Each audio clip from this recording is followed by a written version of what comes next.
नमस्कार। आकाशवाणी देहरादून से प्रस्तुत है प्रादेशिक समाचार। पहले मुख्य समाचार। राज्य में विशेष उद्देश्य के लिए भूमि लेकर उसका उपयोग न करने वालों पर कड़ी कार्रवाई की जाएगी। उत्तराखंड राज्य स्थापना दिवस सादगी से मनाया जाएगा। अल्मोड़ा सड़क हादसे पर दुख जाहिर करते हुए मुख्यमंत्री ने दिए निर्देश। उत्तरकाशी जिले के विभिन्न मार्ग और आवासीय विद्यालय सोलर हाईमास्ट लाइट से रोशन होंगे। और केदारनाथ के पंचमुखी उत्सव डोली शीतकालीन गद्दी स्थल ऊखीमठ ओंकारेश्वर मंदिर में हुई विराजमान। दोपहर समाचारों के साथ मैं प्रियंका मलिक और अब समाचार विस्तार से। राज्य में विशेष उद्देश्य के लिए भूमि लेकर उसका उपयोग न करने पर और भू कानून का उल्लंघन करने वालों पर कड़ी कार्रवाई के निर्देश दिए गए हैं। मुख्य सचिव राधा रतूड़ी ने सचिवालय से जिलाधिकारियों के साथ वीडियो कॉन्फ्रेंसिंग के माध्यम से भू कानून के प्रावधानों के विपरीत भूमि की खरीद फरोख्त अथवा भूमि खरीद संबंधित अनुमति के किसी भी प्रकार के उल्लंघन पर मुकदमा दर्ज करने के कड़े निर्देश दिए हैं। आगामी 9 नवंबर को उत्तराखंड राज्य स्थापना दिवस सादगी के साथ मनाया जाएगा। पूर्व में सरकार ने राज्य स्थापना दिवस को भव्य रूप से मनाने का फैसला लिया था।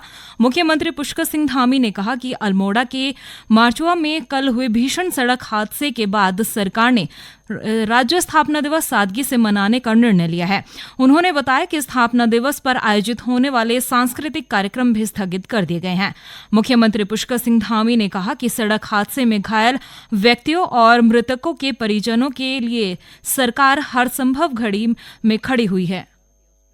वास्तव में बहुत हमारे लिए इतनी बड़ी घटना, बहुत देश में दुखद है। राज्य स्थापना के लिए अनेक कार्यक्रम होने थे। सभी कार्यक्रमों को हमने कहा है कि क्योंकि कल्चरल कार्यक्रम हमारा 8 तारीख को प्रस्तावित था, उस कल्चरल कार्यक्रम को अभी स्थगित कर दिया है इस शोक के कारण से। और जो भी हमारे लोकार्पण और इस प्रकार के बड़े समारोह होने थे, उस सभी समारोह में जो भी सांस्कृतिक कार्यक्रम थे, इस प्रकार के कार्यक्रम थे, उन सभी को उसमें से हटा दिया सादगीपूर्ण तरीके से, क्योंकि शोक का विषय है और हम सभी लोग दुखी हैं, पूरा राज्यवासी दुखी है। हम भगवान से प्रार्थना करते हैं कि जो हमारे बीच में नहीं रहे, जो जिनकी इसमें जान गई है, भगवान उनको अपने श्री चरणों में स्थान दे और उनके पारिवारिक जनों को इतना बड़ा कष्ट आया, आघात आया, उनको ये कष्ट सहने दे, भगवान शक्ति प्रदान करे। प्रधानमंत्री नरेंद्र मोदी ने कनाडा में एक हिंदू मंदिर पर हुए हमले की कड़ी निंदा की है। प्रधानमंत्री ने सोशल मीडिया पोस्ट में कहा कि भारतीय राजनयिकों को धमकाने की कोशिश भी समान रूप से कायराना हरकत है। उन्होंने कहा कि हिंसा की ऐसी घटनाएं देश का संकल्प कमजोर नहीं कर सकती। श्री मोदी ने कनाडा सरकार से इस मामले में न्याय सुनिश्चित करने और कानून व्यवस्था बनाए रखने के निर्देश दिए हैं। कनाडा के साथ विवाद शुरू होने के बाद प्रधानमंत्री नरेंद्र मोदी की ये पहली टिप्पणी है। रुड़की में उत्तम शुगर मिल लिब्बरहेड़ी का गन्ना पराई सत्र शुरू कर दिया गया है। लिब्बरहेड़ी गन्ना विकास समिति के चेयरमैन प्रतिनिधि सुशील राठी ने कहा कि पराई सत्र के दौरान किसानों को नियमित रूप से पर्ची दी जाएगी, जिससे उन्हें किसी भी तरह की परेशानी ना हो सके। आज फैक्ट्री चली, लोगों में उत्साह है क्योंकि चीनी मिल ने इंडेंट भी हमें समय से दे दिया था। हमने पर्चियां भी दिवाली से पहले ही किसानों को दे दी थी, तो उसका परिणाम ये है कि आज गन्ना आ गया और आज ही फैक्ट्री चल जाएगी। तो किसानों को बस यही तो दिक्कत होती है, गन्ना आसानी से डालने, भीड़ ना लगे, जाम ना लगे और भुगतान सही हो। भुगतान का इन्होंने वायदा किया, आज ही कहा कि हम 1 हफ्ते में भुगतान करेंगे। पराई सत्र को लेकर मिल प्रबंधन ने पहले ही किसानों को गन्ने की पर्चियां बांटी थी। अब किसान गन्ना लेकर पहुंचे हुए हैं मिल में। इस बार 90 लाख क्विंटल का गन्ना पराई का लक्ष्य रखा गया है। चमोली जिले में प्रशासन, स्टार्स कैप्स और उत्तराखंड पर्यटन विकास बोर्ड के सहयोग से नक्षत्र सभा की अगली कड़ी बैनीताल घाटी में 8 से 10 नवंबर तक आयोजित की जाएगी। ये कार्यक्रम अद्वितीय खगोलीय अवलोकन, एस्ट्रो फोटोग्राफी सत्र और सांस्कृतिक समर्पण का अनुभव प्रदान करेगा। जिला पर्यटन विकास अधिकारी ब्रिजेंद्र पांडे ने बताया कि प्रतिभागियों को नक्षत्र सभा के दौरान शानदार टॉरिड्स उल्का वर्षा देखने का मौका भी मिलेगा। ये कार्यक्रम सभी आयु समूह के लिए खगोल विज्ञान को सुलभ और रुचिकर बनाने के लिए तैयार किया गया है। ये समाचार आकाशवाणी के देहरादून केंद्र से प्रसारित किए जा रहे हैं। ताज़ा समाचार के लिए आप हमारे सोशल मीडिया एक्स व Facebook page Akashvani news Uttarakhand को फॉलो कर सकते हैं। साथ ही ये समाचार हमारे YouTube channel Akashvani news Uttarakhand पर भी उपलब्ध हैं।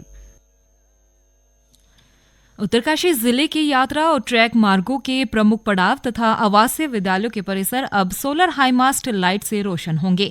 इसके लिए 77 जगहों पर सोलर हाईमास्ट लाइट की स्थापना का अनुमोदन किया गया है। साथ ही जिले के ग्रामीण क्षेत्रों के सार्वजनिक, धार्मिक और पर्यटन महत्व के स्थलों को भी प्रकाशमान करने के लिए जिले में लगभग 2000 सोलर स्ट्रीट लाइट्स की लगाने का काम शुरू कर दिया गया है। उरेडा की राज्य सेक्टर की योजना के तहत स्वीकृत इन दोनों परियोजनाओं की कुल लागत करीब 4.5 करोड़ रुपए हैं। हाईमास्ट और स्ट्रीट लाइट्स की स्थापना के बाद अगले 5 सालों तक इनके रखरखाव की भी व्यवस्था की गई है। चंपावत जिले में द्वितीय गोलजू संदेश यात्रा शुरू कर दी गई है। यात्रा के शुभारंभ पर महिलाओं ने पारंपरिक कुमाऊनी परिधान में कलश यात्रा और झांकी निकाली। 24 दिनों में ये यात्रा राज्य के 75 स्थानों पर पहुंचेगी और लोक विरासत, संस्कृति और परंपराओं के संरक्षण का संदेश देगी। उत्तराखंड में न्याय के देवता के रूप में गोलजू की पूजा अर्चना की जाती है। गोलजू संदेश यात्रा के संयोजक सतीश पांडे ने बताया कि यात्रा हर दूसरे वर्ष आयोजित की जाती है। साल 2022 में यात्रा का समापन घोड़ाखाल में हुआ था। इस बार चंपावत में ही यात्रा का समापन किया जाएगा। ये हमारे गोलजू यात्रा का प्रारंभ हुआ है। ये ठीक 21वें दिन 24 तारीख को यहीं पर गोलजू प्रांगण में ही इसका समापन होगा और ये कल यहाँ से यात्रा प्रस्थान करेगी। पहला पड़ाव उसका टनकपुर में होगा और उसके बाद ये है 70 स्थानों पर जाने के बाद ये पूरे उत्तराखंड का भ्रमण करेगी। हमारा इसका उद्देश्य ये है कि अपनी सनातन को, अपने संस्कृति को जीवित रखने के लिए ये कार्यक्रम किए जा रहे हैं। और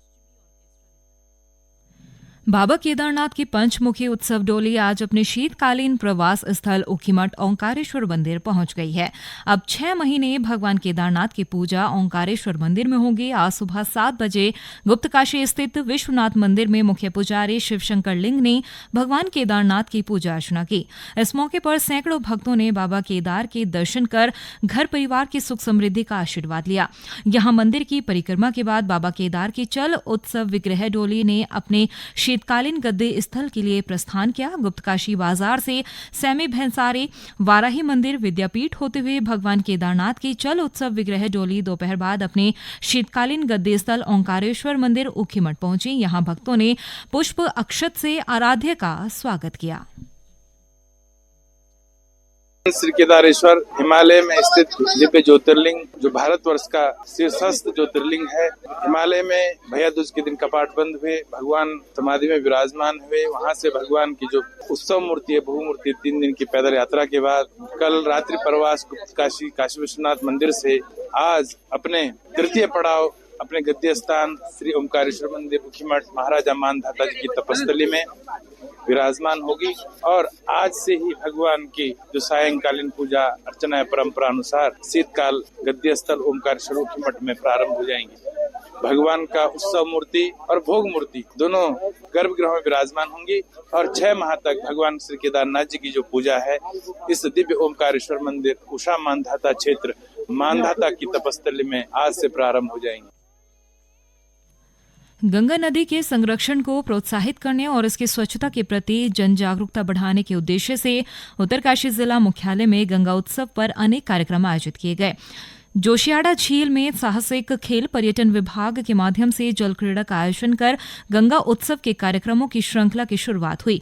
भागीरथी की लहरों पर प्रशिक्षित युवाओं ने राफ्टिंग और कायाकिंग जैसे रोमांचक खेल गतिविधियों का प्रदर्शन कर आम लोगों से गंगा नदी को अविरल और निर्मल बनाए रखने की अपील की। वहीं गंगा उत्सव के उपलक्ष्य में मणिकर्णिका घाट पर छात्रों की क्विज, निबंध, पेंटिंग और रंगोली प्रतियोगिता का भी आयोजन किया गया।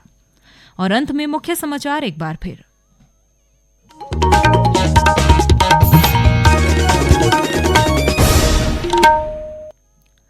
राज्य में विशेष उद्देश्य के लिए भूमि लेकर उसका उपयोग न करने वालों पर कड़ी कार्रवाई की जाएगी। उत्तराखंड राज्य स्थापना दिवस सादगी से मनाया जाएगा। अल्मोड़ा सड़क हादसे पर दुख जाहिर करते हुए मुख्यमंत्री ने दिए निर्देश। उत्तरकाशी जिले के विभिन्न मार्ग और आवासीय विद्यालय सोलर हाईमास्ट लाइट से रोशन होंगे। और केदारनाथ के पंचमुखी उत्सव डोली शीतकालीन गद्दी स्थल ऊखीमठ ओंकारेश्वर मंदिर में हुई विराजमान। इसके साथ ही प्रादेशिक समाचारों का ये बुलेटिन समाप्त हुआ। नमस्कार।